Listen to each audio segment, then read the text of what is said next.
Hello అండి, అందరికీ నమస్కారం. టమాటా నువ్వులు వేసి చేసిన పచ్చడి అన్నంలోకి చాలా బాగుంటుంది.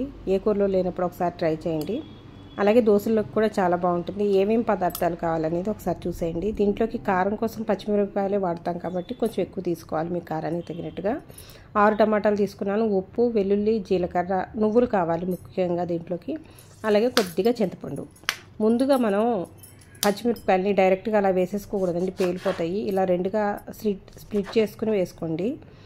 అలా వేసుకున్నట్టయితే మనకి పేలడం అనే సమస్య రాదనమాట. అలాగే టమాటాలు పెద్ద పెద్ద ముక్కలు ఇలా కోసేసుకుంటే సరిపోతుంది, మగ్గిపోతాయి కదా నూనెలో. అందుకని ఇలా పెద్ద ముక్కలు కోసేసుకొని పక్కన పెట్టుకోండి.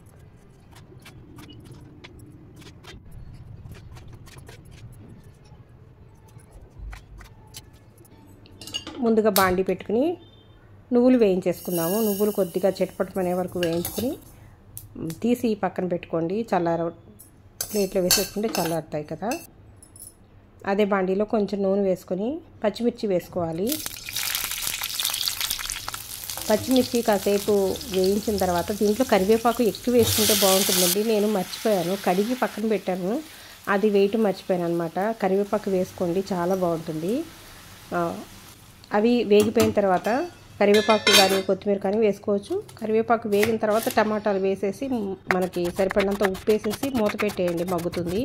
ఇందులో మా ఫ్రెండు ఇలా పచ్చి ఉల్లిపాయలు వేస్తారండి లాస్ట్లో, అది చాలా బాగుంటుంది, నాకు ఇష్టం అనమాట.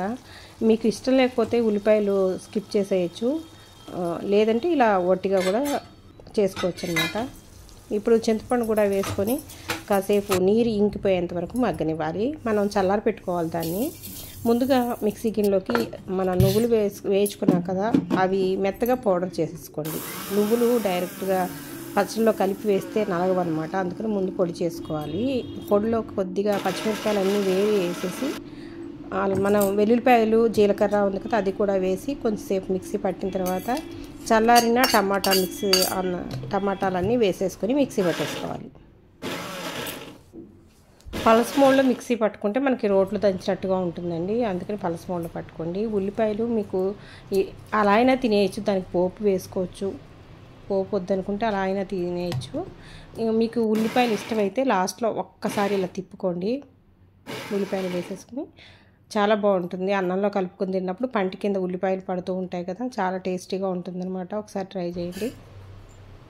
అంతేనండి, పచ్చడి రెడీ అయిపోయింది. చాలా సింపుల్గా అయిపోతుంది. మనకి ఒక్కొక్కసారి బద్ధకంగా అనిపిస్తుంది కదా కూరలు చేయాలంటే, అలాంటప్పుడు ఇలాంటి చేసుకుంటే మన అన్నం అంతా దీంతో తినేయచ్చు అనమాట, అంత బాగుంటుంది. మీకు కనుక నచ్చితే లైక్ చేయండి, షేర్ చేయడం మర్చిపోకండి. Thank you.